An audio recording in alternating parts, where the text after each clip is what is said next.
way that the Lamas say, setting our motivation. And what that means, I suppose, if we speak in our language, it just means stating our purpose. What is our goal? That's what it means. What's our purpose? What's our goal? Why are we here together for this, whatever the time is? You know, what we think it's going to, it's to listen, isn't it? Me, including me, listening to these viewpoints. I mean, this is viewpoints coming from the Buddha and all the great holy beings who've practiced Buddha's methodology since the Buddha, discussing their point of view, you know, the point of view of how to live our lives, you know, and in particular in reference to Buddha's amazing view of our potential, you know, that we've got this, everyone naturally possesses this astonishing potential to be utterly free of delusions and neuroses and fears and dramas and fully developed in goodness and wisdom. I mean, that's pretty marvelous, really.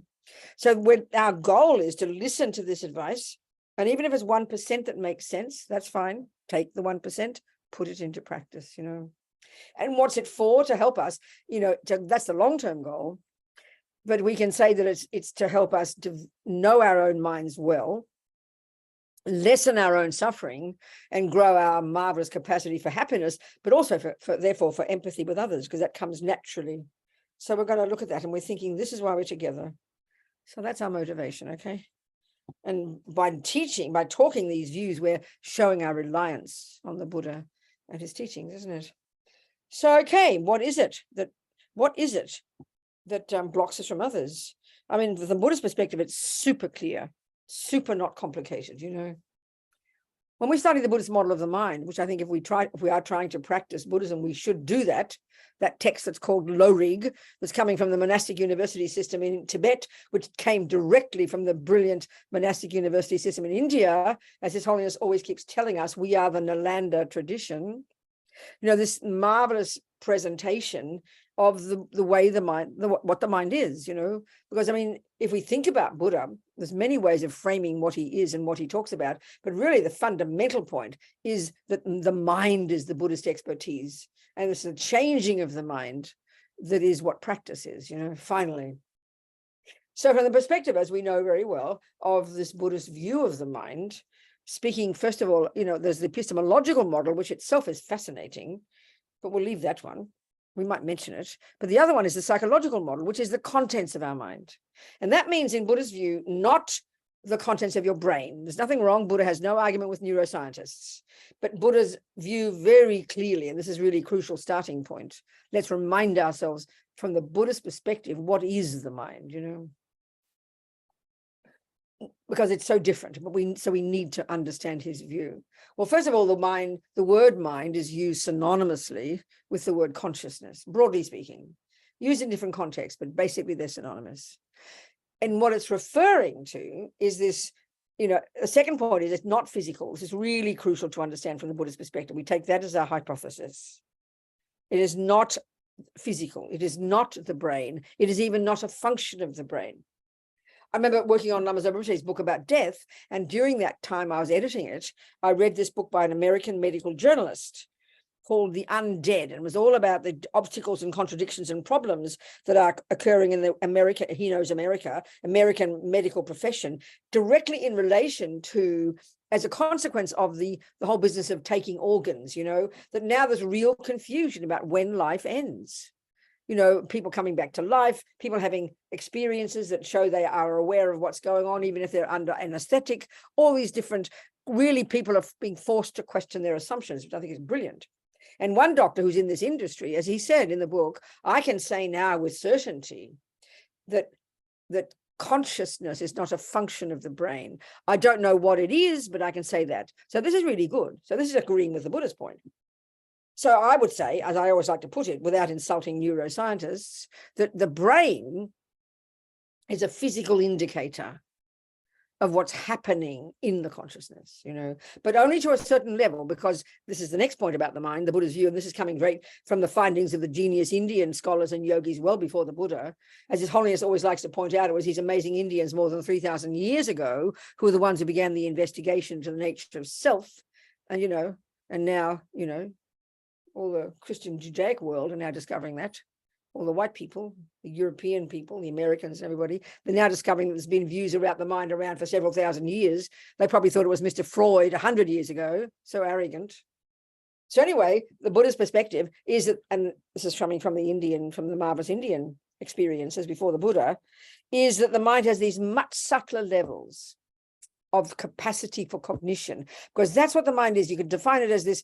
I mean, I could say it's your capacity for cognition, and it's including the sensory, the mental, the intellectual, the emotional. Then there are these subtler levels of cognition that we can only access when we've achieved shamatha. We've only accessed when we can achieve karma bhajing. And this is, I mean, when Buddha diverged in his own direction, away from the prevailing views at the time, he didn't throw out everything. He already agreed with the findings, many, but he went further in his own direction, particularly in relation to his own findings about the nature of self, and indeed about the nature of consciousness, and indeed particularly about emptiness, selflessness. So this mind of ours is not physical. It's not a function of the brain. It is not physical. It is the intellectual, emotional, unconscious, subconscious, instinct, intuition, you name it. And it's also the crucial point. If you're a physical, philosophical materialist, which is the prevailing view in the world, then your parents make you. You get your mind from your parents. Now, if you think the mind is the brain, then you're correct. You get your brain from your parents, no argument. But the point is, of course, Buddha would say the brain isn't your consciousness. So you don't get your mind from your parents. This is the biggest shock. And this is what really takes time, because the view in the world, the default view in neuroscience, of course, but certainly in psychology, is that, of course, where your first place you look to work out why you're depressed and angry is your mummy and daddy.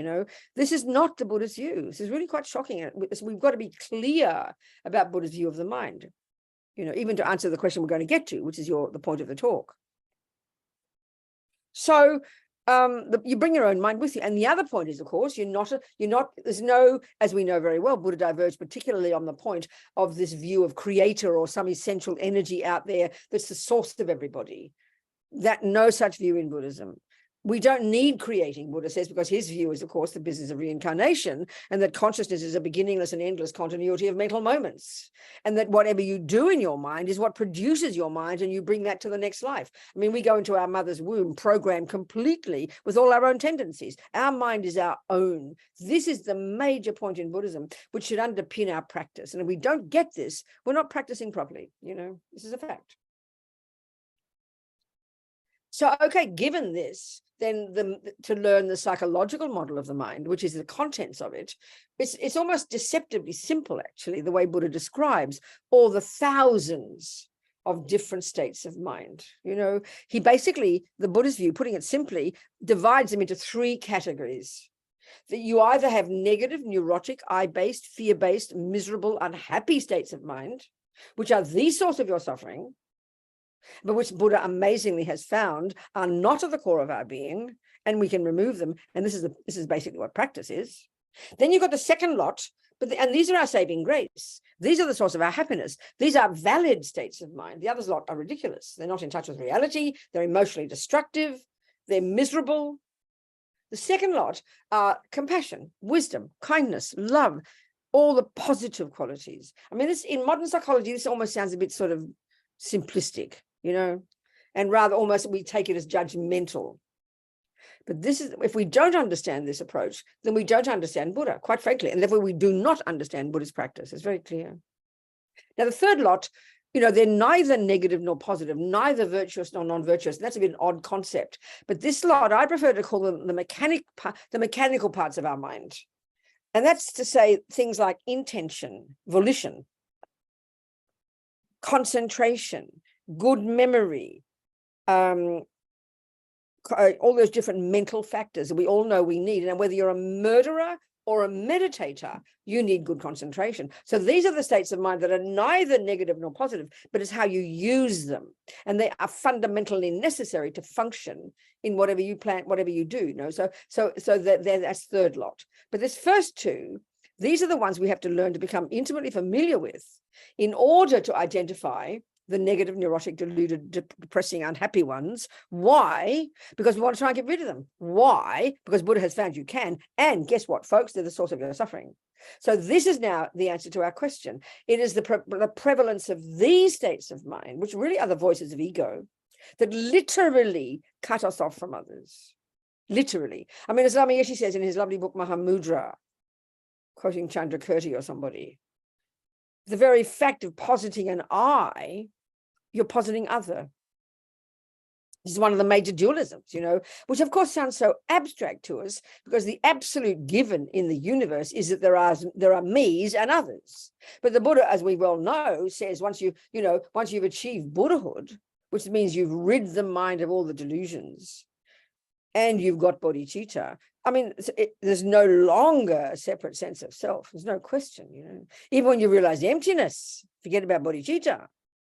There's this incredible sense of connectedness, because this gives us a great insight into the way the delusions work, the afflictions, because they're necessarily the voices of the neurotic I. So this sounds rather depressing to us, because the normal view in the world, in our psychology and so on and so forth, is that anger and depression and attachment and anxiety are what we call normal parts of a person. And what we mean by normal is you'd be abnormal if you didn't have them. So the absolute assumption in psychology, in our therapy, in all our interpretations, and certainly in neuroscience, is that these are a normal part of a normal person. Of course, we would rather have less anger and neurosis and, those things. We'd rather have more wisdom and clarity and contentment, and we attempt to achieve that. But Buddha's is way more radical a view, very, very precise. So these are the states of mind, one that cause our suffering, the root delusion, absolutely, maripa, unawareness, the primordial delusion that truly believes in a separate, concrete, solid, set in stone me. And then the voices of that assumption of attachment to get what that me wants. Who's having his dinner while he's talking? Who are you having your dinner? Don't have your dinner, darling. Put your dinner aside. Listen to the teachings. How about that? I'm not trying to be rude. Otherwise you forget. Because if dinner was in front of me, I'd forget all the teachings. I'll just be eating my dinner. Good idea. Thank you so much. Very auspicious. Thank you. That's very nice. So we have to learn to identify the delusions. Now, this seems easy enough, but it is the most difficult job. And we have to look at why.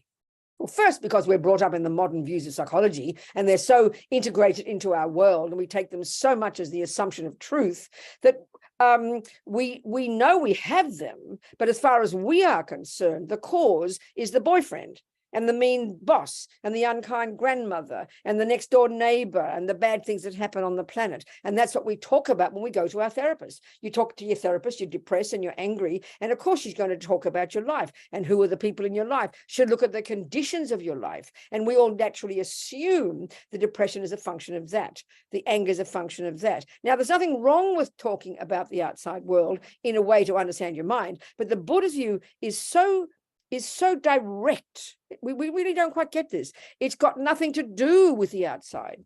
So if the Buddhist approach, therefore, is, there I got a boyfriend and I got a tendency to be angry or a tendency to be jealous. And so, of course, when he does things that I think are making me jealous, then I'm going to talk about his action. So my therapist will ask me tell me about your jealousy, and I'll describe my boyfriend. Well, that's not the jealousy. That's just the catalyst. Let's say he did cheat on me, even that's the fact. But what we just can't see is what we have to learn to recognize. We have the jealousy and we know we have the jealousy, but we blame the boyfriend. So then therefore to hear that I can change my jealousy, the first thing we say is, what do you mean I should change? He's the mistake. I don't need to change. That's very strong instinct in us. This really takes time to change. It's intensely difficult. Because the simple point, it's like a technical point. Buddha is saying quite simply, but it's hard to hear it, that it's the jealousy, it's the anger, it's the low self-esteem, it's the depression, whatever it might be, that they are the main cause of suffering. It's very simple. It's a technical point, but it's too hard for us to hear, So therefore, we struggle to even become familiar with those states of mind. That's a puzzle to us. What do you mean, become familiar with your jealousy? I mean, it sounds like you're trying to be miserable. So this is where it's quite difficult. But when we start to understand Buddhist psychology properly, we're going to realize that the main characteristic of all the unhappy emotions are all the afflictions, as they say in Buddhist psychology, is that one, they have the emotional component, which is painful. disturbing emotions. But when we start to become familiar, we're going to notice, and this is the point the Buddha's making, is that these emotional component is rooted in a conceptual thought. So that means we have to listen to what anger is saying, listen to what jealousy is saying. They've all got their very distinct flavor. And because they're a conceptual thought. So it means becoming really familiar, not just with our emotions, but beneath our emotions, which is why we have to have a daily practice. Because the tragedy is we only notice the jealousy when our body is shaking. And that's at the emotional level. And we can't hear the conceptual story there. And we don't understand where jealousy comes from. Not the person, but the relationship between all these different states of mind. I mean, for example, there are as we all know, there are these 3 poisons they talk about, the 3 toxic emotions. I mean, one of the first things you read in Buddhism is that. So basically, the Buddha, we often read, isn't it, that there are 84,000, neurotic states of mind. I often ask the Geshis, what text would I find that list of 84,000 in? And they always say, oh, well, you won't find it. But we always know Buddha talks about 84,000 problems. But what Ling Rinpoche, young Ling Rinpoche, who goes around teaching quite a lot, you know very well, he's in Dharamsala, or maybe he's at Drepung, I can't remember. Young Ling Rinpoche, he often says that 21,000 of those 84,000 ridiculous states of mind are rooted in the ego grasping, the root delusion. 21,000 are rooted in attachment. 21,000 are rooted in anger, those 3, and then 21,000 are rooted in all 4. So really, it's like a coherent map of the mind, which is amazing. It's amazing. So the key job is to distinguish between the neurotic state of mind and the virtuous ones, because they come together like a big soup. So let's look at example. Let's say example, we have attachment. So this is a really good. So if we look at the bodhisattva path, we know very well one of the very first practices in the bodhisattva path, which culminates in getting bodhicitta, this outrageous paradigm shift in the mind based on huge love, compassion, great compassion. That is this powerful aspiration to only want to benefit others, bodhicitta. But the very first technique there, let's just use this as our example, and this answers our question perfectly. The very first practice in this development of love and compassion for all sentient beings is the practice developing equanimity. So now, in the first stages of practice, which are all the teachings we share with the Hinayana path, the Theravadan path, this is the first and second scopes of the Lam Rim. Or if you like, taking the analogy, which I use all the time, which bird needs 2 wings, wisdom and compassion. So the Hinayana component is the wisdom wing, and the compassion wing is the bodhisattva path. That's the great scope. So if we take what was I saying? Oh, yeah, an equanimity at that level is based on your own practice, if we're a normal human being that hasn't looked at our mind, typical samsaric person, we're up and down like yo-yos, full of attachment one day, all excited, and then the boyfriend leaves us, we go crashing down to despair. We're all these up and down like yo-yo, uncontrolled, victim mentality, not fair, poor me, I didn't ask to get bored, it's my mum's fault, my grandma's fault, and we become obsessed with all these people, become tunnel vision. This is normal human being, normal samsara. So we start to practice controlling our body, controlling our speech, which is the first level of practice, live in vows, discipline your behavior. Then you start to work on your mind. Then an inevitable result is you become more steady, having more equanimity within yourself, less up and down like a yo-yo, therefore more fulfilled, more content, less neurotic. That's one way of talking about equanimity. This equanimity is quite different, and it's on the compassion wing. And this equanimity, which is this first practice, is the foundation of developing love and compassion. And this is a really good framework in which to understand exactly why we find it hard to have love and compassion for other people. Is this one of equanimity is this heartfelt, this is my definition, my words, what equanimity is when you've got it, is this heartfelt recognition that friend, enemy, and stranger, there's only 3 categories in which all beings on the planet fit into. And these are the objects of the 3 poisons. Friend is the object of attachment, enemy, object of anger or aversion, stranger, object of a particular function of ignorance, indifference. So, of course, the whole world, this is how the monkeys see the world, the dogs, the ants, the whole universe has people they adore, which means the ones we're attached to, people we have aversion for, even anger, and then people we don't care about. And because it's so normal, so instinctive, we literally do not question this. But this is really quite radical, you know. Buddha's telling us on the Mahayana path that every mind has the potential to rid the mind utterly of aversion, attachment, ignorance. So that logically follows you get rid of the labels friend, enemy, and stranger. It's pretty obvious, isn't it? But it's quite shocking because it seems so natural. So this is a pretty intense practice. So this first step here in this beginning of the compassion wing, the idea is to simply recognize, and this is this heartfelt recognition. I didn't finish the sentence. What equanimity is when you've got it is this heartfelt recognition, genuine understanding that the beloved, your ex-boyfriend, and the stranger, from their point of view, from their standpoint, in their shoes, are equal to each other from one point of view. They each only want to be happy, and they each only want to not suffer.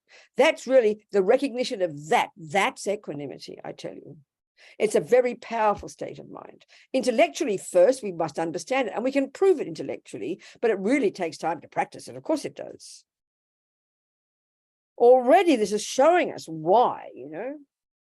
So, I mean, we can see, okay, so now let's look at these three categories. Friend, what's going on when we say friend? Means the object of our attachment. So lots of us have attachment for somebody, but they're mean to us. And they're like in families, let's say your mother hates you, or your grandmother never likes you, or your sister always complains about you, even though you love her, you want her, you're even attached to her, but she's always hurting you. So it's quite painful. But the typical example of friend would be a person you adore, a person who is attached to you as well. So then it's this mutual supporting relationship where, you know, I adore you and you adore me, and I continue to I will love you. So I have attachment for you, which makes you look gorgeous. But then on the basis of that attachment, I will then want you to be happy. That's love. I will want you to not suffer. That's compassion. So naturally I have it for you. So, and we all have that. Some of our family, some of our friends, our close people, we have friends, and we naturally have attachment for these people, and therefore they are the only ones we have love for. So therefore, what we have to do right here, and this is the tricky part, is distinguish between attachment and love.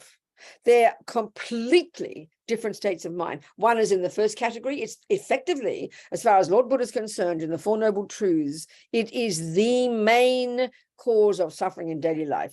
I mean, this sounds pretty shocking, you know, because when you first read the teachings, it's talked about at a fairly simple level of attachment to the sense objects, but it goes profoundly deeply. It's the closest to ego grasping. It's the closest to the root delusion, you know.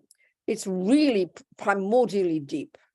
So what is attachment, and therefore what is love, and how and why, and if we can see the difference, then we've got a starting point. So let's look at what attachment is then. It's the main voice of ego grasping. As long as you have a separate sense of self, the main delusion that runs your show is attachment. So what it is, it's multifaceted, you know, from practicing it in countless lives, following attachment, you get dissatisfied because it never brings you what you thought it would. So you build up this enormous dissatisfaction. And that is the first energy of attachment. We come into this life programmed with dissatisfaction. Now, we can see some people have it terribly. You can really see it's quite a disease. No matter what they get, they're like hungry ghosts. It's never enough. And you can see it in relationships. Like let's say your darling mummy, no matter how much you tell her you love her, no matter how many days you visit, no matter how many times you thank her, she's never satisfied. She's always think you should give her more. This is something we are really familiar with, you know. This terrible pain of dissatisfaction. And then, as my mother used to say, the more you get, the more you want. This is the pain of attachment. We think of attachment as all this kind of exciting, oh, look at the delicious chocolate cake. That's one aspect. So the first level is dissatisfaction. I haven't got enough. The deeper level, the most painful one, is I am not enough. That becomes self-hate. But if it's like you feel like there's something missing, well, the obvious place you look for something to fill you up, to make the pain go away, is the objects of the senses, isn't it? And we spend our lives, let's face it, we spend our lives from the moment we wake up in the morning until the moment we go to sleep at night. What do you think we're preoccupied with? The smells, the tastes, the things, the possessions, the weather, the external world. Our attachment is fully focused, and what it wants. So attachment first is dissatisfaction, because we don't feel enough. It then is the next level, is this emotional hunger, this hankering after something. So then we have to search, isn't it, for the things that, as far as we are concerned, are that when we have contact with them, will fill us up and make the dissatisfaction go away. This is how we spend our lives, you know. But the next part, which is so tricky and so painful, and this is the core function of attachment as a conceptual state of mind. It's a conceptual state of mind that exaggerates the deliciousness of something.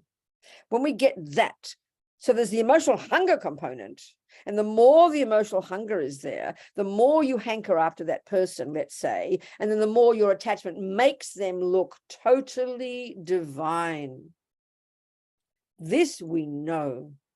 So this is you setting yourself up for trouble, because the person, it's a total exaggeration. The key thing that all the delusions do, in fact, is exaggerate.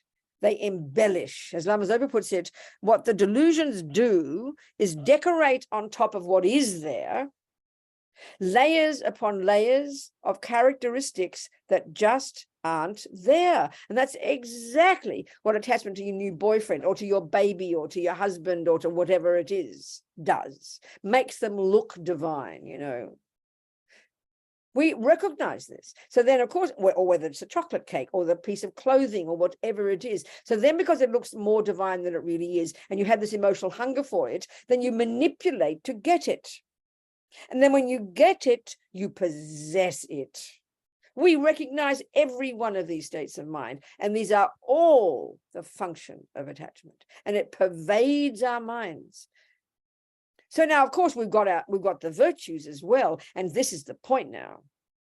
The stronger the delusions and the less strong the virtues, the more crazy you are. That's what people call by being a narcissistic person. That's, excuse me, but that's what people mean by a psychopath.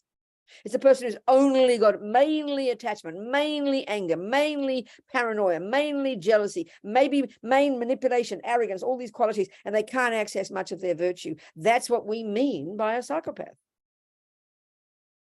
So aren't we fortunate to be able to access some of our love, some of our compassion, some of our patience, some of our kindness? Like I said, they are our saving grace. And interestingly, they are our human characteristics. Virtue is what characterizes us as humans. But the tragedy is we're born on this planet looking like a bunch of apes, sharing animals' characteristics, which are the delusions, you know, because the degenerate times. So it's these states of mind that completely cause all the problems, you know. So a friend, the simple label, is for a person who you are attached to, for whom you then do have some love and compassion, because you have a massive vested interest in loving and having compassion for them, because you want them to love you back. So it's like you've got, as we say, you've got strings attached. Or as Lama Zopa says, the love and compassion we have for our beloveds is unstable. Because look what happens when that fellow leaves you, that the husband cheats on you and leaves you. Excuse me, the attachment is turned off like a tap, and it completely, instantly turns into anger and rage and despair. And now he's in the enemy category. And how does he look to you now? As ugly as sin, as the Catholics say. So and this is the trouble. From life to life, we're shifting from enemy, friend, stranger, stranger, enemy, friend, never stopping, you know. And they each put their story on the person. So when anger is now in your mind, that exaggerates the ugliness of your husband, and you forget all the good qualities, and now you only see the bad. When you were in love with him, you saw only the good qualities and you saw none of the good, none of the bad. It's so extreme. We know it's extreme. It's absurd, but this is how the delusions work. So we do have love and compassion, but it's usually for the family. It's usually for the friends. It's usually for the beloveds. And we just think that's normal. So then you think, you mean Buddha's suggesting that I should love my enemies? It's like, excuse me, that's insane. What are you talking about? Well, that's why we've got to start this work of getting out of doing this equanimity meditation, is at least attempting to get yourself out of the equation and be more objective and see how these delusions are painting pictures of these people that are totally self-centered. We define everybody on the planet in terms of whether or not they satisfy my needs. I mean, we should be embarrassed. You adore the ones who are kind to you. You can't stand the ones who are mean to you. And what about the third lot? 99.99% of the universe fit into the stranger category. And how do we think about them? Well, guess what? We couldn't care less. They could all drop dead. I mean, we should be embarrassed. This is shocking, but we think it's normal. The world does it. Monkeys do it, ants do it, dogs do it, because the three poisons run the show. So this is really a profound analysis to do. Of course, we're a long way to go before we get bodhicitta, but we've got to start doing the analysis first and see the obstacles, see the problem, see where the problem lies. Not just be guilty and neurotic because you don't love your enemies. This is not love yet. We're moving towards it. This is the foundation. Equanimity is the foundation upon which we build stable love, compassion, great compassion, which then culminates in bodhicitta. I mean, it's huge, it's outrageous, it's very powerful, you know.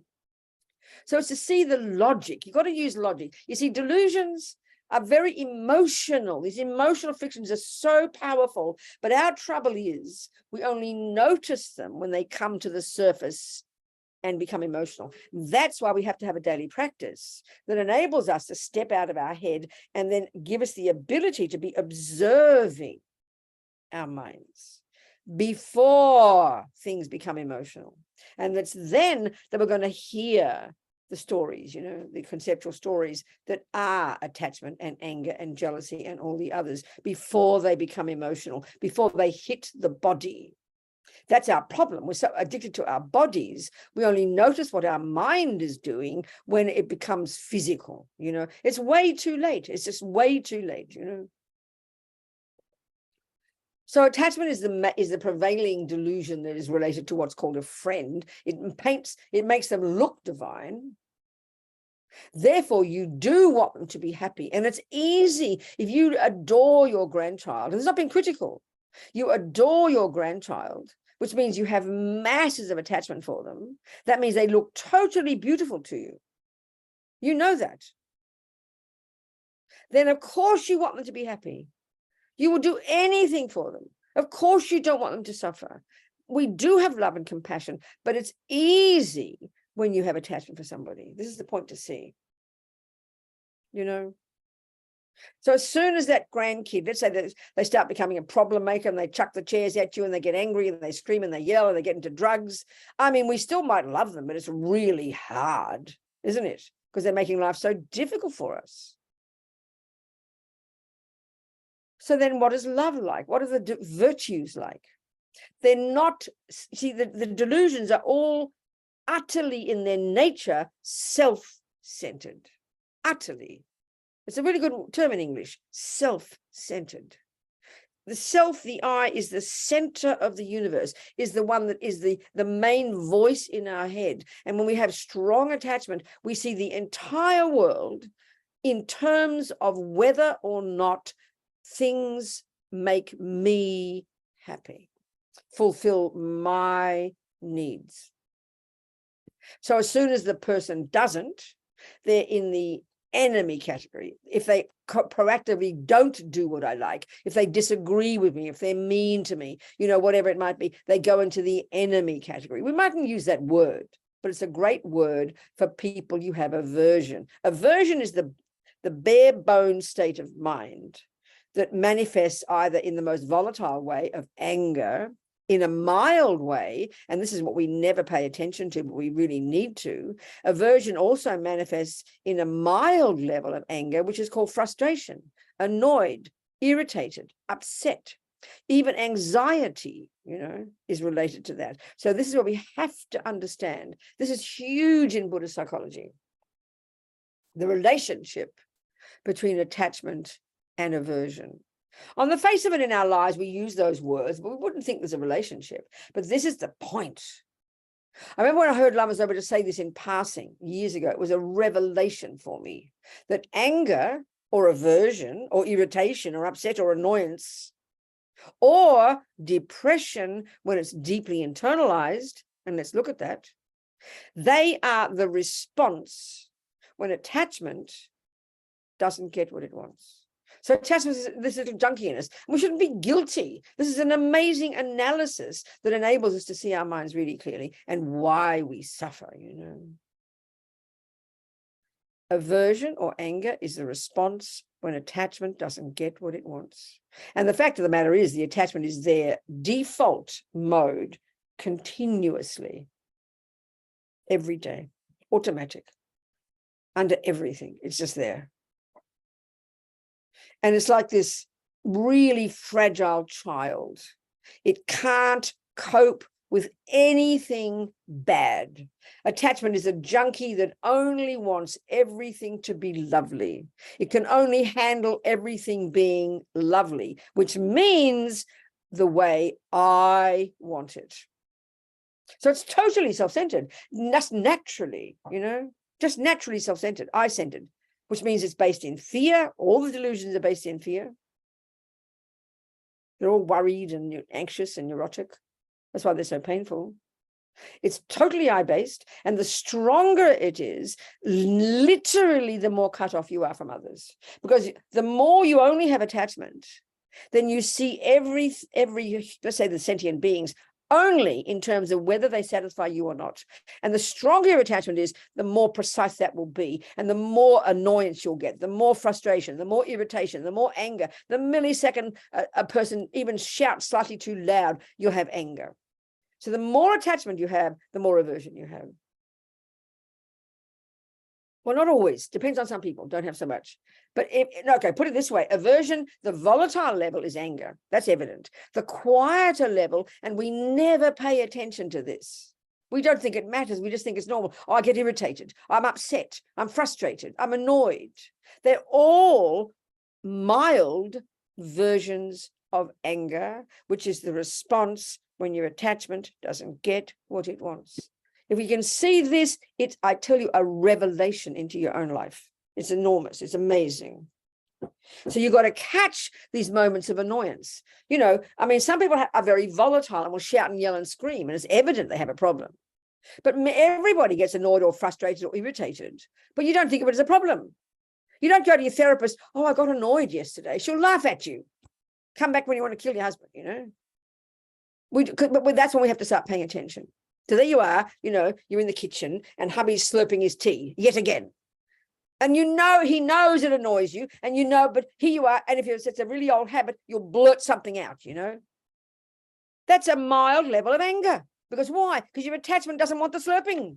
This is a tiny baby example, So you just multiply the examples, and that's what you've got is life. When things go wrong and the grandma does the wrong thing and the family does this and the sister does that and he does this and the boss says that, our lives are full of these dramas. And we are totally preoccupied with all the people and the things. We never look at what's the mind, which is the responding to those things. And if we're trying to be a Buddhist, that is our job. Looking at what the delusion is. Is it jealousy? Is it anger? Is it annoyed? Is it irritated? Is it frustration? Is it depression? We have to know our minds so intimately. This is a huge job. People don't think just because you're a nice Buddhist, do your prayers every day and do your holy things, but you're seeing your mind. No, you've got to really practice, really consciously decide, because there's always two events. There's the hubby slurping his tea, and then there's your mind responding to it. And your business is your mind. Let him slurp his tea. That's his business. Okay, wants to come at you with a knife and kill you, get out of his way. That's then you're going to be sensible. But we are addicted to the outside world because we believe totally the outside world is the source of our happiness and suffering. And we're constantly sticking our nose in. This is what attachment does. It's very unhappy. It's always sticking its nose in everybody. You should do this and you should do that and he should do this and it should be this way because our attachment wants it that way. It's so wicked. And then often it has the guise of being kind. We're so naughty, you know. So we've got to distinguish between the virtues and the delusions. And this is I swear to you, once we've got our practice and done some purification and got our devotional practices and do our purification, do our four opponent powers and blah, blah, blah, blah. This is the day-to-day job of being a Buddhist. And I'm not joking. This is the real heart job. So now I think you can now ask me some questions, you people. Let's have a big discussion. Thank you, Venerable. Okay. Whoever wants to ask a question, please raise your hands and I can unmute you. Yeah. So in other words, I'll just keep, as you're getting your question organized, I'll just keep talking. Somebody's there? I heard a voice. Who wants to ask? No? No, not yet. Not yet. Not yet. Okay. So, I mean, this is easy. These words are easy. We sort of recognize it. We're all familiar. We're going, oh, wow, she's talking about me. Because we're all the same. This is samsara, people. But this is the most direct way to talk about Buddhist psychology. You know, it's all very nice theory. You can study low rig and all the 47 variations of this and that and be very intellectual because we're very clever. We can get very captivated by the psychology and everything. But this is how you put it into practice, you know. So there's somebody there. Somebody, Mahalakshmi, were you wanting to ask a question? Looked like you're putting on audio or something. No?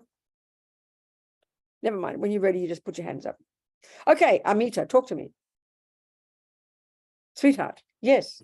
Yeah. Hello. So, thank you so much. It was an absolutely beautiful, beautiful talk. Cool. Theoretically, it's not easy to understand, but understandable. But when it comes to practicality, especially the little frustrations, so the anger you can still work at because it's so in your face. Yes. And you can say, oh, you can recognize it. But the little frustrations and the little irritations that you speak of, which so often we just put aside, which is that's so right, exactly. That's right. How do we nip that in the bud? I know, that's the real point, Amita. If we could really understand this, I use this, it's sort of a silly analogy, but it's a really good analogy. I love it. It's a bit like, because, you know, you say just then it's easier to recognize when the anger is full blown. You're right. But it's in other words, basically it's way too late. So for me, the analogy is, and I mean, please hear it, but it's really logical.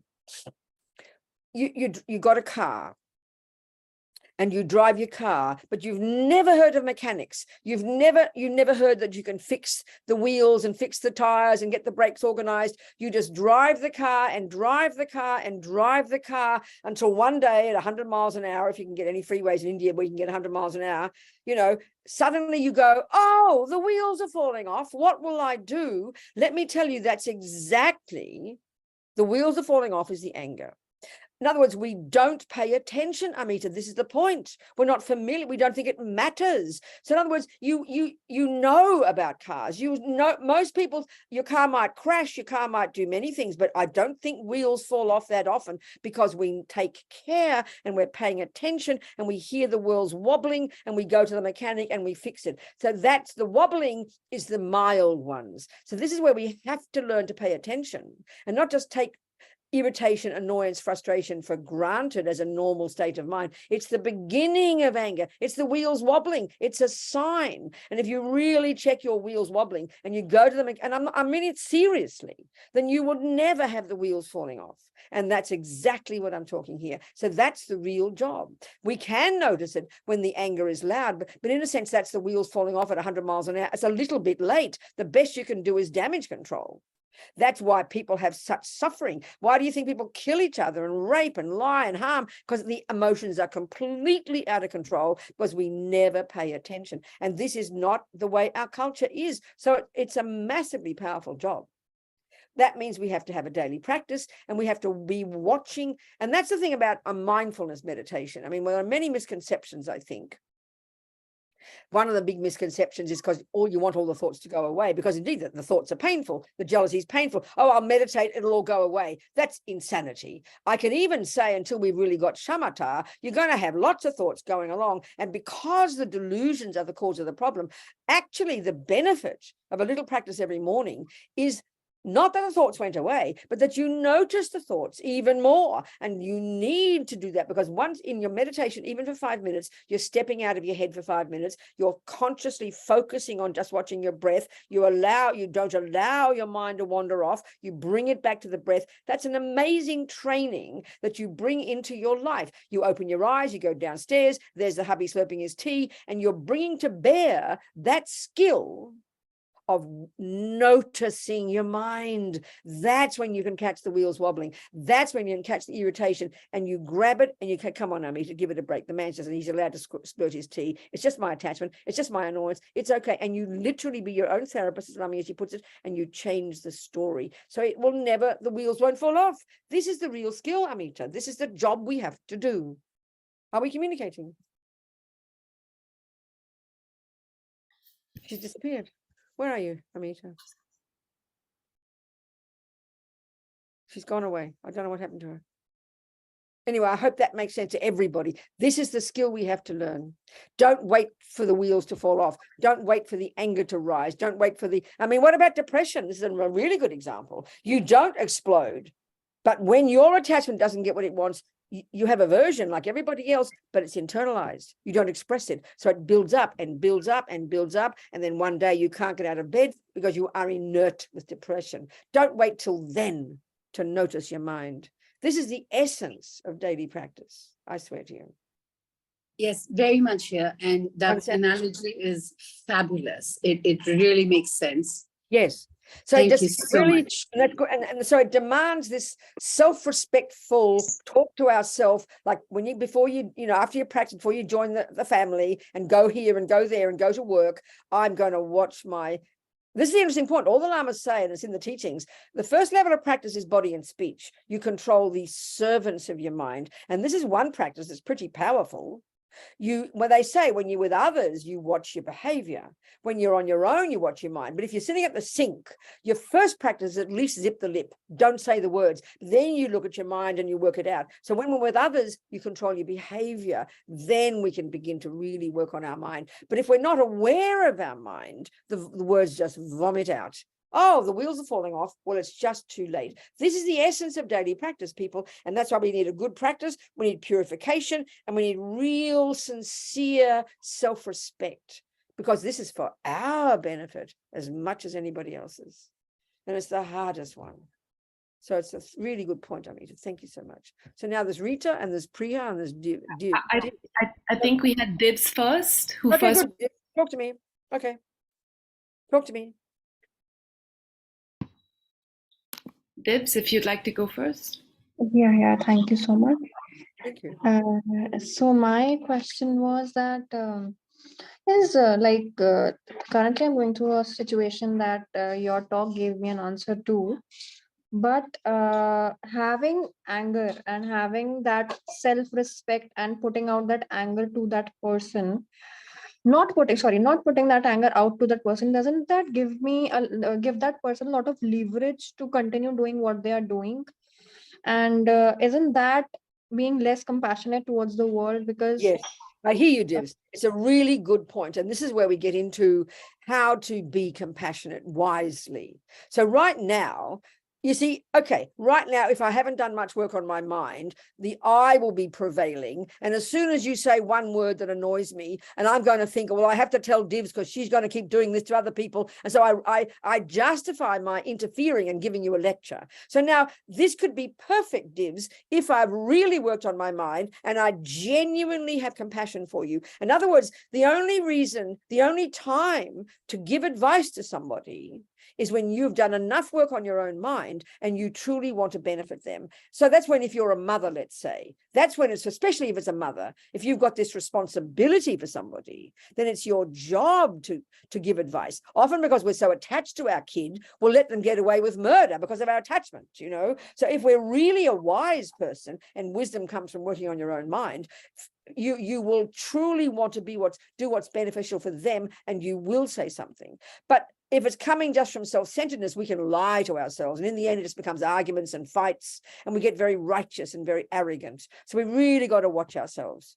And it all depends on the person, Dibs. It depends on the person. If it's your child, absolutely. If it's your hubby, I'm not sure. You got to really be careful with each other. At what point it's appropriate to intervene, if it's appropriate to say something. And I think we can, when we're strongly coming from attachment, we justify ourselves running around being a policeman for the whole world. So we've got to really watch this carefully, Dibs. Do you understand me? Dibs, do you understand? Dibs, unmute. Yes, certainly, I get it. Yeah. Not being a policeman and being a policeman to ourselves is a need, I guess, to be watchful of my own mind. We've got to but know. So often the Dalai Lama says, you see, in the teachings, compassion is actually more advanced. And as he says, compassion is not enough.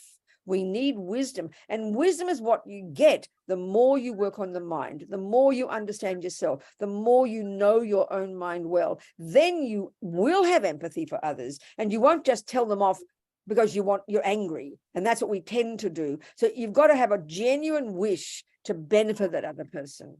That's the point I'm trying to say. And that's not easy because we don't necessarily have that. But of course, it depends on like I said, it depends on your relationship. If it's your colleague at work, if it's your boss, if it's your husband, if it's your kid, they're all different scenarios. You've got to make a decision what's beneficial. And the other thing, Dibs, is this is a very interesting point. You can be right. You can see a person really being terribly badly behaved, and you are correct. They are badly behaved. So the first thing you want to tell them what not to do. But the fact is, what if they can't hear your advice? Then what is the point of wasting your words? It's just like deaf ears, the person's got to be open to your advice. You know yourself, if people run around telling you what to do every 5 minutes, it gets exhausting. You kind of wish they'd back off and leave you alone. So you got to have wisdom. You got to have a bit of objectivity, and then it's got to come from a right place to truly benefit the other person. And then they mightn't change anyway. You get my point here? Yeah, certainly. One last thing, Venerable, Yeah. that how to then convert my bad energy or my anger in the right way, then, like what to do of my toxicity that I have created of all this in the journey. So I don't quite I want to understand you. Can you please ask me in another way, Divs? Just say it in another way. Then how to convert my energy into How to what? How to what? Like the anger that I have that I wanted to vent out, how to convert I see. that. Okay. I see, sweetheart. No. It's really quite difficult, especially, anger is such a common one because lives are so intense and so many people in our lives and people up against each other. It's so easy to have it. The thing is, in our world, we tend to think you either have to vomit out the anger or you will suppress it. And that's poison as well. So this is where this third option, and it takes time of having this awareness of your mind from your daily practice. You know your tendencies, you know the people who make you crazy, you know how you get out of control, let's say. So you're really talking to yourself, and you have to make the effort as much as possible not to vomit out the words, but that doesn't mean you're suppressing it. And that's the point. You're not suppressing. You're having discipline, and then you work with yourself. You go to your room, maybe even work with it. You don't suppress it, but you just don't vomit it out. And this is a really very powerful practice. It's really important not to think the option is to suppress. It's not. You're suppressing, you don't want to say it, but you're not pushing it away inside you. You're working with it. You're arguing with yourself. You're talking yourself through it. Then you solve the problem. It's not easy, but that's the practice. Because you know yourself, just saying every word we feel, all it does is harm ourselves, and all it does is alienate other people. It doesn't work in the end, So it's a tough practice, but it's definitely doable, Dibs. It really is, slowly every day. Yeah, that's certainly true. But then isn't life all about this then? Like when we liberated of all this? Why what? Of all this, like anger, all these frustrations. Is life all about this then? Like how to overcome all this then? Well, that's the Buddhist approach. I don't know how much teachings you've had, but this is the approach in Buddhism. That the first step is to see that this anger and jealousy and depression, they are what make me painful. They are the cause of my pain. So it's got to be driven, the starting with thought, this whole practice we're describing, starting with a daily practice, making a decision, I'm going to watch my speech today. If the first reason is for your own sake, because you're sick of suffering, that's the practical reason behind it. It's not just trying to be a good girl so you'll get rewarded. It's not just trying to please somebody else. This is Buddha's method for how ourselves to become more fulfilled and content and happy. Then we can be of benefit to others after that. Okay, can we take the next two questions? No, then? I want to finish with Debs. I want to finish. Are you clear, Debs? Sweetheart. It's gone. Anyway, think about what I'm saying, darling. It's not easy, but we've got to do it not out of guilt, not out of neurotic, but because we want to benefit ourselves first. Then we can see the benefit to others. This is a really important point. Who's the next person then, sweetheart? Rita. Okay, Rita, talk to me. Tashidalek, Tashidalek? my question, Venerable, is in continuation with the same advice that you have been giving us. It's just that when we live in samsara in a family and we continuously face the anger of one particular person, it can be anyone, and we keep on trying and giving and giving, but it doesn't work at all. Yes, that's right. And we reach a point where it starts harming ourselves, our practice, that's and we are not able to concentrate on our practice.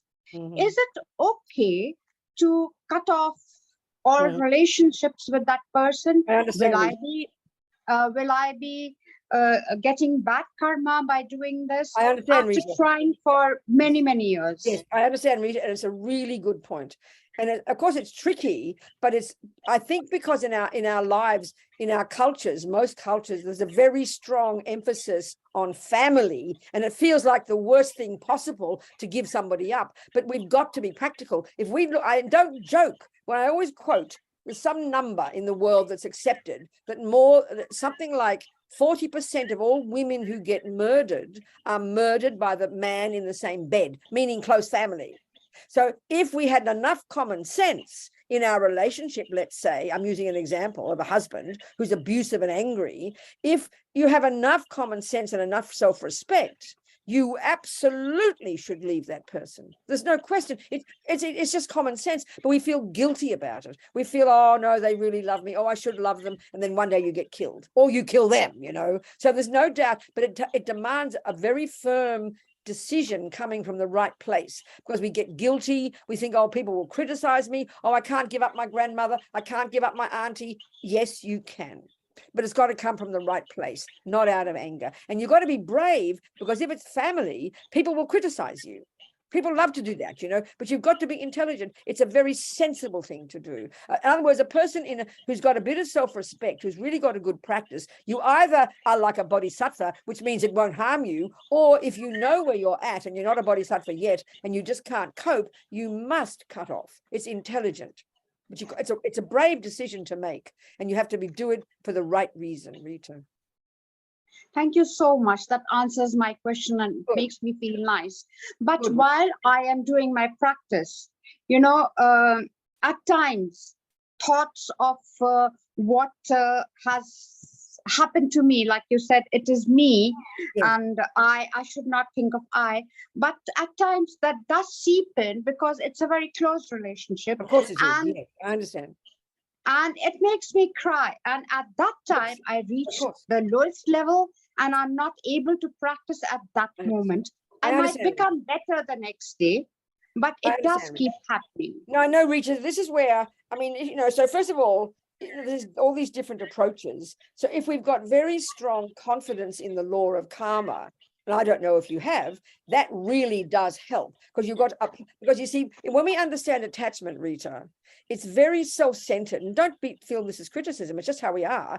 And when we see is the feeling of attachment is a bit like self-pity. How dare this happen to me? It's not fair. I don't deserve it. That's a strong component of our suffering. But when we really understand karma and can apply it wisely, we become stronger. We sort of become accountable. And then we have more wisdom to make the right decisions and not just put up with it frustratedly, you know. But we really, karma is a major point to think about if it makes sense to us. That helps us understand why it's happening. And then we become braver and more accountable. And then the other thing is we also should really, if you have faith in the purification practices at the end of every day, that can also help shift the whole dynamic. Because why someone's abusing you, or for that matter, why someone is being kind to you, both of them are the fruit of your karma. So we should own both the happiness and the suffering. And then if we purify karma and you regret whatever you must have done to this person 42 lives ago to cause all this anger, that helps shift it. Don't be surprised it changes, you know. So that's another major practice, that if you have confidence in karma, Lama Zopa says we are insane not to do that practice every day. It can really help shift the dynamic of our relationships. We've got to have confidence. So, do you understand, Rita? Yeah, yes, I completely do. But I am not familiar with the purification practice. Okay. So how to go about that? Okay, I understand. I mean, in the center, I'm sure they guide, but what I'm going to do after this class, I'm going to put some course notes together on karma, how it works, on the purification practice, on the mind, on the different things we're talking about. I'll put a PDF together and I'll send it to the center, and you can get it from there and you can read about it. Oh, thank you so much. Yeah, I do completely believe in karma, and Cool. I have forgiven whosoever is troubling me. I have Yes. forgiven that. Yes. So I hope it is over, but I will definitely Good. like to do the purification Good, Rita. practice. Good, Thank darling. you so much. Thank you, Rita. Thank you very thank you. So now next is Priya. Yes, Priya. Talk to Yeah. us. So yes, so my question is like, you've been talking about attachment to people. My question is like, how do you deal with attachment to recognition and rewards? Like, Very suppose good. whole Yeah. life you've been, Yes. performed. You've been a Very high good. performer kind of, and even in like now you are in your workplace and you are continuously trying to seek approval, and Yes, you get rewards, you get awards, but nothing is enough. And that's right. and you're like work a lot, and sometimes your expectations are not met. So you do That's not right. get the reward even after working for 12, 14 hours. And that's not a happy feeling. And you even That's right. can't get out of that. Like, even though you think that, okay, I'm not going to work like an workaholic or like that, but you just cannot get out of that. Like, you That's want right. to prove yourself more Yes, and that's more. right, Priya. Yeah. Darling, this is this attachment. This is very fascinating, this one, and you're saying it so clearly. It's actually a subtler attachment, much more primordial, and it's way more strong than sex and drugs and rock and roll. And it's this need for approval. And this interesting point, like to Rita's point, and to anybody who's got an angry person close by, part of this, so the suffering. Part of the suffering is that we all have, since we're born, Priya, this is just a function of ego grasping. The deepest, most primordial attachment, since we're tiny, is to the need to be seen and heard and approved of. You're saying it exactly, and it's really deep in our bones. In other words, this is the symptom of this samsaric mind that just thinks I am not enough until somebody says I'm enough. But the tragedy is, just like you said, even though you get recognition, it's still never enough. And the point about this, Priya, is that's the nature of attachment. It literally can't be satisfied. It can't be satisfied.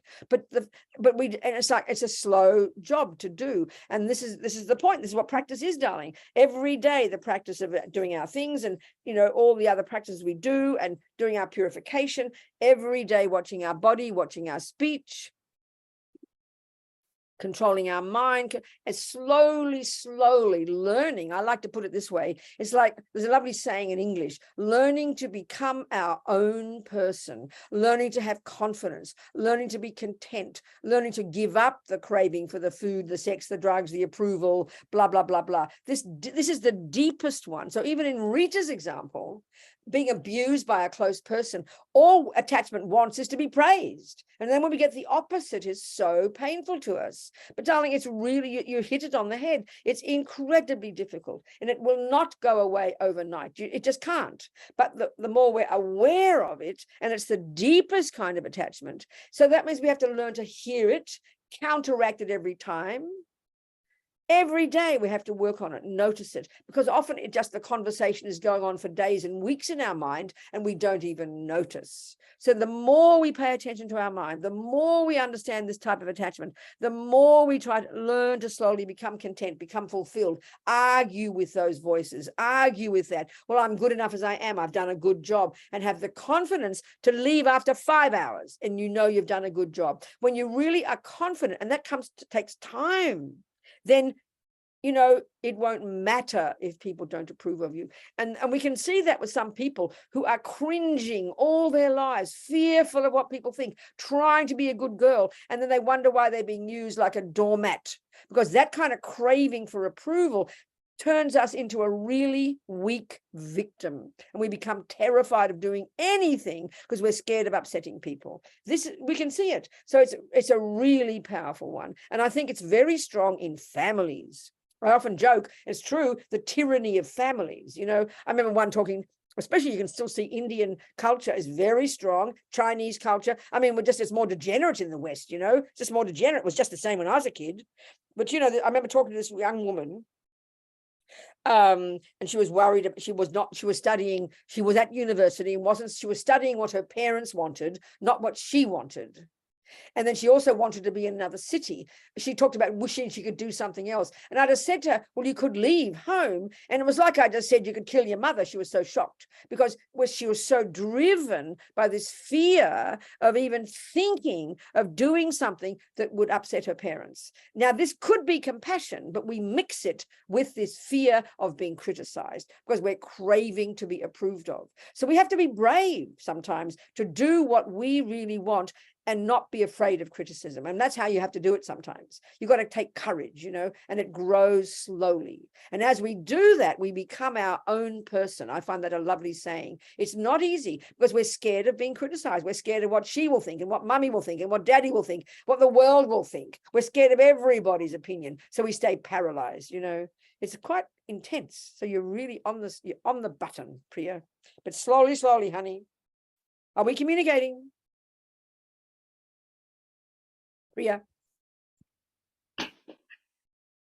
Priya, are we communicating? I say my things and people disappear. Maybe yeah. Yes, sorry, I was muted. Yes, I got your point. I got your point. It's slowly, darling. Have the courage to think, what do I want? This is not selfish, people. It can be selfish. Instead of what does mummy want? What does daddy want? What does the boss want? What do I want? And then you check if it's beneficial. You do it, baby. You do it. You become strong. Step by step, Priya. Yeah. I think courage is the thing. Yeah. Good. Yeah. Hello, Emma. Talk to me. Hello. Yes. Venerable, can we take a question from the chat? She had written it quite a few. Of course, absolutely. Go on, please. Okay. What is it? This is from Vinu Sharma, who asks you, what is the right way to change the story in one's mind in order to avoid any karma resulting from entanglement of any kind with others? I know, darling. This is a simple question, but because our minds are so chaotic, because we have no control, and that's just samsara, the answer is incredibly advanced. I mean, we've got to start somewhere. You've got to start somewhere. You've got to start somewhere with first controlling the servants of the mind. At least decide you won't say those bad words. This is already a tremendous practice. Then you've got the chance to begin to work on your mind. I mean, these words are easy, but it really does take time. We have to have a lot of patience, and we have to know it's possible. So that's why it's good to start a daily practice. And you have to, and that's why studying the Buddhist view of the mind gives you a basis, gives you a basis for labeling what's in the mind. But at the moment, the way our mind is so chaotic. I mean, we have even in the West, they say we have, in the modern psychology, we have 1,000 thoughts a second, and they're all mixed together like a big soup. It's impossible to tell one from another because we're so addicted to the outside. We've got to start somewhere. I know when I first heard these teachings and say, look at your mind, and Lama Yeshe would talk about Mahamudra, I didn't have a clue what he was talking about. All I felt overwhelmed by the pain of the anger and the jealousy and the self-pity. But you just plod along step by step, purifying every day and wanting to see your mind, wanting to see it. And slowly, slowly, slowly, we are able to do it. We've got to have long-term patience, I promise. Does that help or not? Did she say? No, she hasn't said anything as yet. Well, that's the answer, darling. It's a slow, gradual process. This is a really advanced practice, I mean, it's extraordinary. It sounds easy, but it's just not the way we've been. And we come into this life with so much stuff in our minds, so many karmic imprints. It's just chaotic. We've really got to have courage. We've really got to have courage, and go one step at a time. And all the practices are there inbuilt, and it seems sort of very old and traditional, but it's very brilliant psychologically, You just got to trust the system, really try to make it experiential. Don't just speak intellectually, really practice every day, do something in the morning, live in vows is very powerful, doing your purification every day and trying to have a happy mind and get up the next day and keep going and keep going and keep going and keep going and keep going. The Tibetans have a lovely way of saying, what we say is practice makes perfect. What they say is nothing ever gets more difficult with practice. That's a more humble way to put it. I like that. It's very nice. Thank you, Venerable. There's another question that I have, and it relates to people who suffer from depression, and they also engage in very self-deprecating thoughts, self-hatred, etc. Yes. So for such people, if we recommend that engage in self-compassion as an antidote, what would be the right script that one should be playing in one's mind? I understand, absolutely. So first of all, you see, the thing is, I think it's the more I study karma and understand the Buddhist view about karma, it really is very hard to understand ourselves and others unless we factor in what we came into this life with. It's huge. Sometimes depression can literally be some ancient old karma from the past that's like this big lump of concrete in you. So then the other tendency, and it's not always that people have depression, that you have these negative self-hating thoughts, but some people have it very severely. So as long as that person is aware, and for all of us, even if our thoughts are mild, but we all know the negative thoughts run crazy in our head. Like I joke and I say, I've never met a person yet who says, Robina, I can't stop thinking nice thoughts. We all tend to hear the negative thoughts. And then the tragedy is, and this is the real tragedy for all of us, we believe that they are a true assessment of ourselves. So when the anger is there and we hate ourselves, or the guilt or this person's self-hating, we truly believe that these are an accurate assessment of ourselves. This is the greatest tragedy. As Lama Zopa says, it's bad enough we think these unhappy things. The worst thing is we believe they're true. So one of the most powerful practices, before you even change the script, is to try and get this courage, but it's all of us the same, to listen to the thoughts, but to try and be a little bit objective. They talk about this in modern psychology too. I was reading it recently, but this is very much the Buddhist view. Instead of I'm depressed, I'm angry, I am this, I am that, the I is the central player. You be more objective. Anger is saying this, and jealousy is saying that, and self-hate is saying this. It's a more objective. That's a really good technique, and it's in modern psychology as well. That's a really good practice to separate yourself from the angry thoughts, from the self-hating thoughts. And in other words, it's a bit like, I always joke about my roommates in my head, and that's what they are. So it's a bit like those roommates raging on negative thoughts. Try and imagine them as like crazy guys outside the door saying bad things about you. You don't believe them. Just don't believe them. This is a really hard practice, but it's very powerful. That's the first one. And then The other one is by changing the script. If you think about it, we've got all these crazy roommates who shout and yell, I'm this and I hate this and negative this and self-destruction. But then the other good roommates are all there, but we tend to be very passive about them. We sort of tend to allow whatever thought comes up to be the one that runs the show, but we can consciously have new thoughts.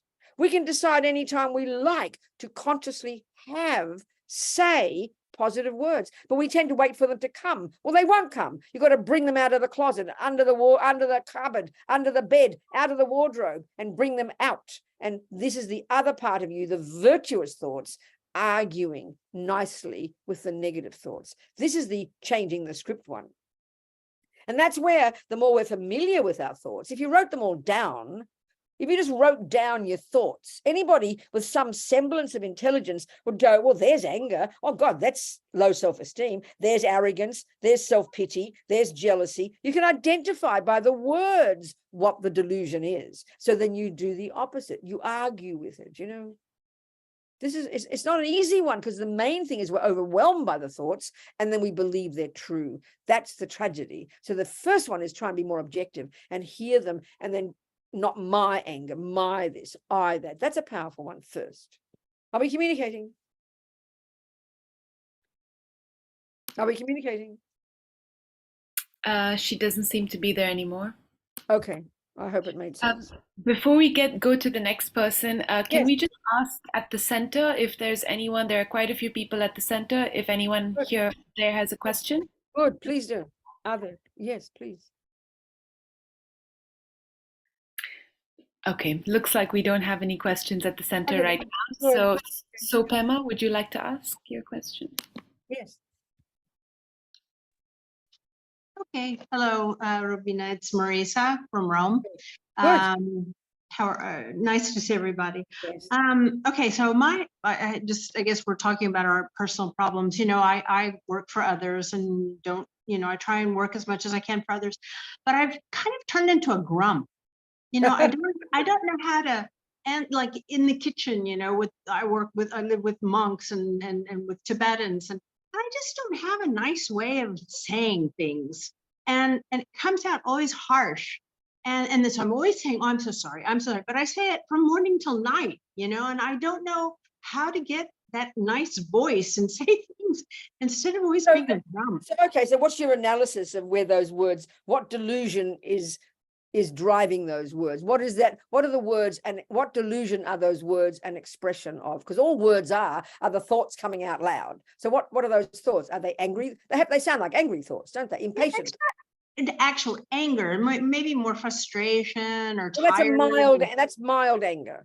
That's the point. You see, when attachment is getting what it wants, everything's all lovely and nice, and we can afford to be friendly and happy. So when aversion is there, it's because there's something deep down in you. You're working on your mind. So sometimes this stuff can just come up like dirt coming out, as Lama Zopa says. So be very conscious of that. And then with speech, it has to become a very conscious practice. That in our culture, I think, is quite surprising, because we sort of think, well, I'm allowed to say what I like, and we don't distinguish the mind from the thoughts. But when we really realize that making a decision about what words we're going to say, you can learn to be in charge of it. You can make an effort to be conscious of the thoughts you want to speak out as words, and you will just practice. Like you're playing a role in a movie, you'll practice saying them nicely. Because speech is a very particular practice already. Then you can work on your mind later. Okay, thank you. Make a decision, make a decision. If you're going to be conscious and that you want to make the words as nice as possible, but also maybe don't exaggerate your badness. I think perhaps there's a tendency there as well. Every word you say is not necessarily bad. You understand, Pema? Thank you. Good. Yes, go on. Venerable, could I ask you a question based on something you said? When you said, when you look behind the disturbing emotion and it leads you to a conceptual thought that's rooted in a belief, isn't that belief stem out of some sort of experience that you've had in one of your lives? Or No, we're not talking. No, that's too general. It's not. It's being much more specific. So, okay.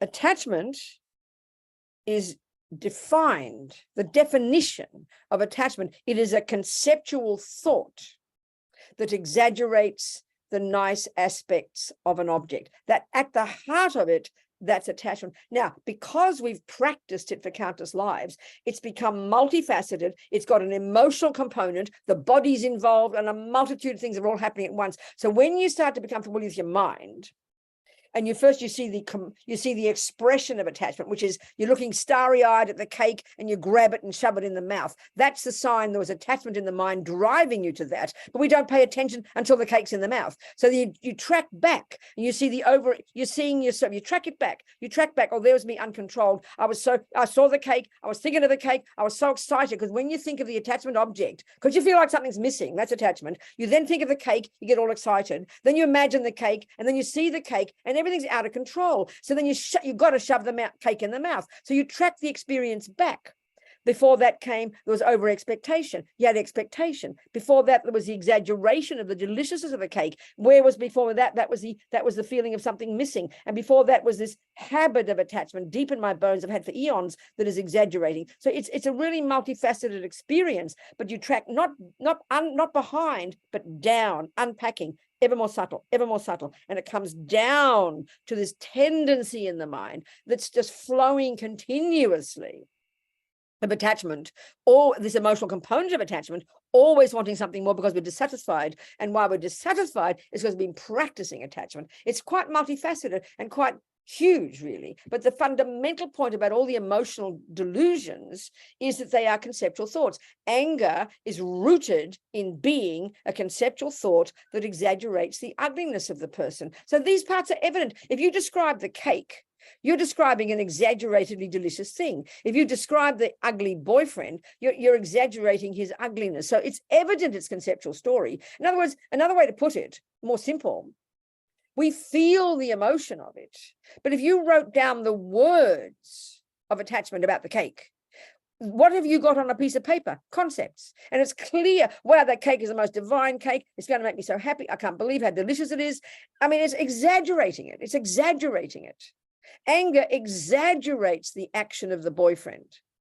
So all delusions exaggerate. And that means if you wrote them down on a piece of paper, a person who's arrogant, then you could tell, oh, wow, this person's arrogant. I'm so special. I'm important. I'm this, I'm that. You flip that over, you got low self-esteem. You write those thoughts down. I'm a shit. I'm hopeless. I'm nothing. I'm nobody. It's evident when you hear the words. Words are concepts. But we're so overwhelmed by the feeling and the emotion and the body, we can't hear the concepts. You understanding me? Yes, and just to clarify, so then we're not looking for the why. We're not looking for the why, honey child. The why is what you think the boyfriend did or what your mummy did last week. No, the why is the why am I angry? The answer is embarrassing. It's because I've got a habit. That's all. Oh, I mean, anger is related to attachment. That's one why.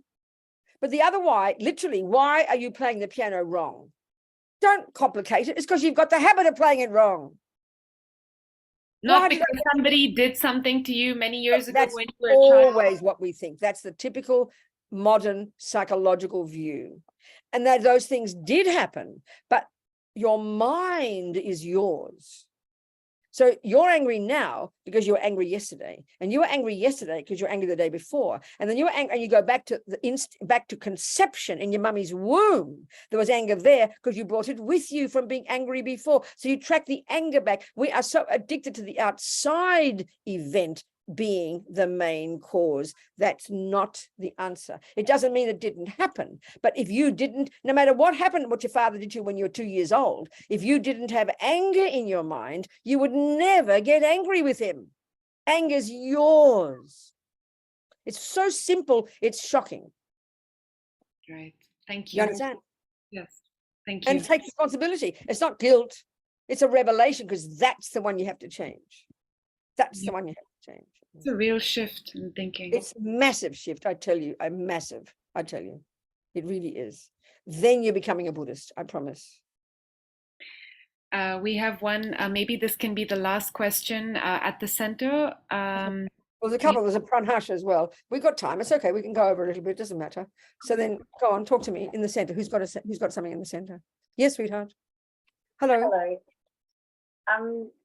So mine it is a question, but sort of in a statement.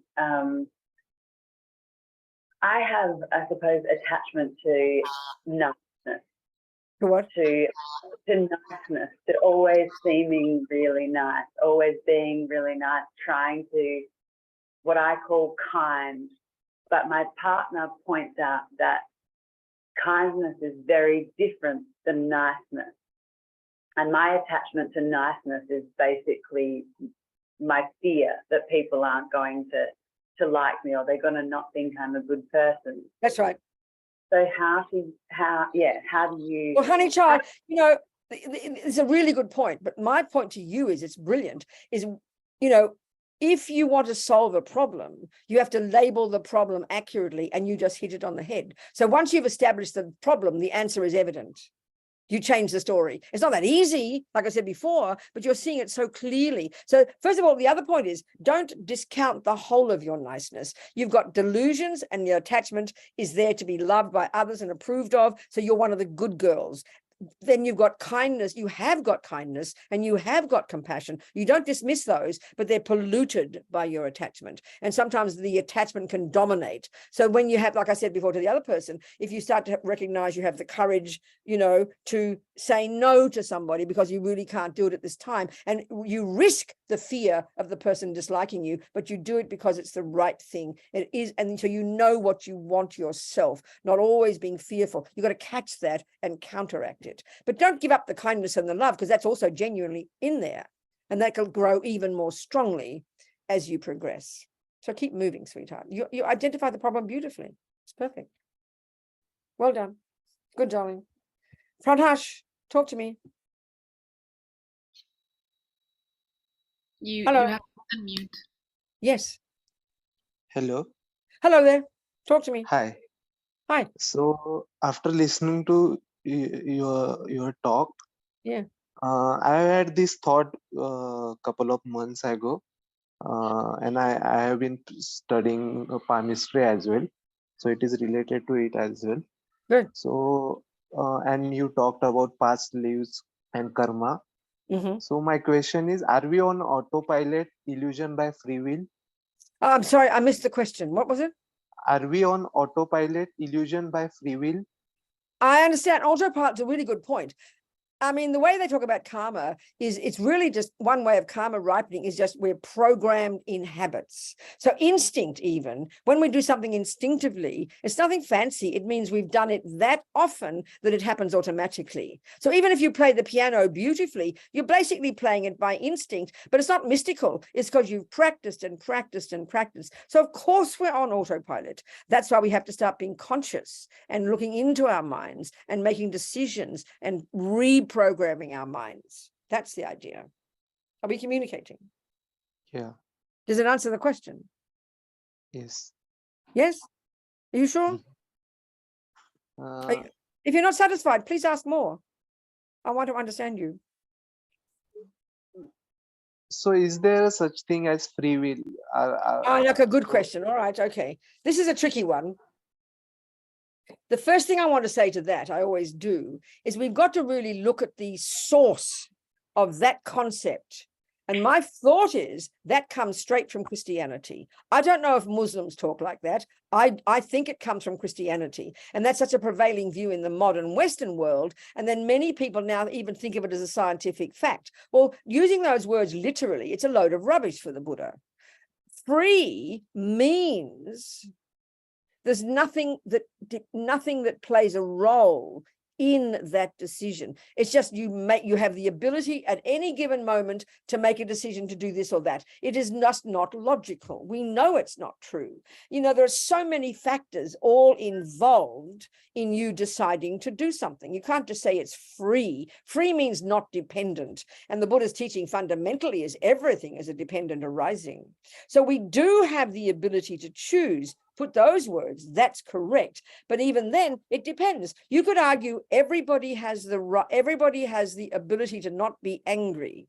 Theoretically, you are right. But what if you have got the habit of unbelievably powerful anger? Then for that person, when they hear, well, Fred, you have the ability to not be angry, they will laugh at you.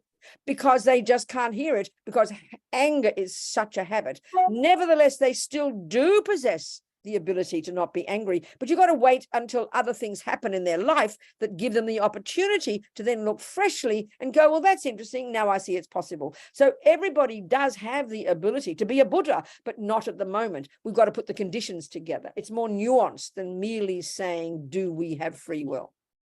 Everybody's got the ability, but we need the conditions to allow it to happen. Do you understand my point? Yeah. Yeah. Okay, good. Yes. A good point. Yes. Thank you so much. Well, maybe that's enough. What do you think, people? Enough for now? We can all meet again one day, perhaps. We can meet again, do this every now and again, no harm. 90 minutes, doesn't take time. Good discussion. What do you think? Where's Tushita? Navita, what do you think? Thank you so much, Venerable. I'm going to hand over to Kabirji, who is going to say a few words. Good, good, go. Okay. Hi, Robina. Hello. Hi. Great to hear you as usual. I thought it was amazing. Always get tremendous benefit. Having known you for so long is also gives me a very warm feeling. It's been 4 days or so from Manjushri Institute. So you answered it so beautifully. I think you satisfied a lot of people. I love the way you didn't let the questioner get away with things and just leave it. You made sure they were satisfied. That's wonderful. Good. So I always learn a lot from you. I hope I can put it into practice. Let's pray that you can also talk to us again very soon. Yes. I think everybody's benefited. It's been good. Anytime. We can work out a time anytime. It's very effortless with Zoom these days. It's wonderful. I think you have a lot of supporters now who will good. I'm happy.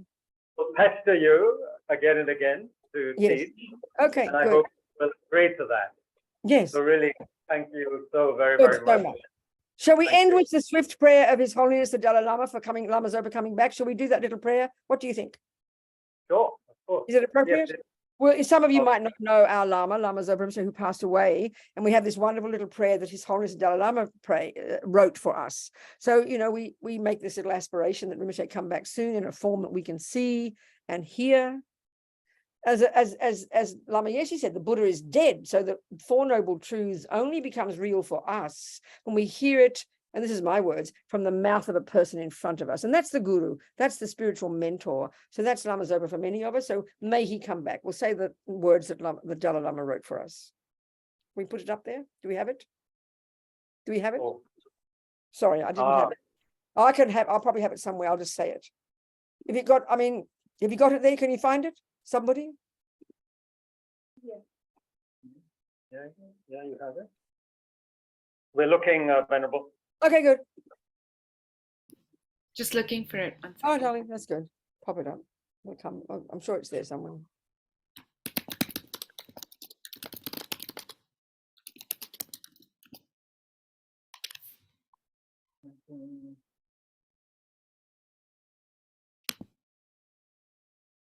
Good, all the messages from people. Thank you for all your messages. Yes, that's good.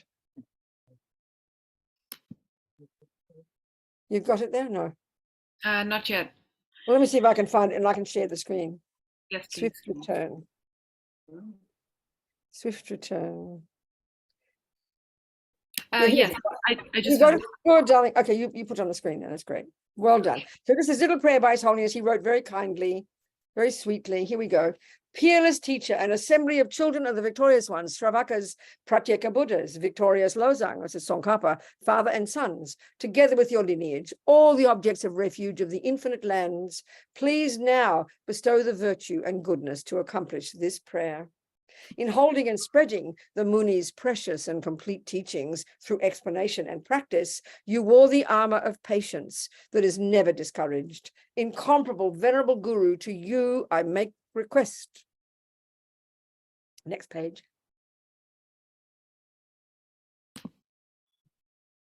Okay. Soul gateways through which all benefits and happiness emerge while striving exclusively. Oh, what happened? Okay, another version. All right.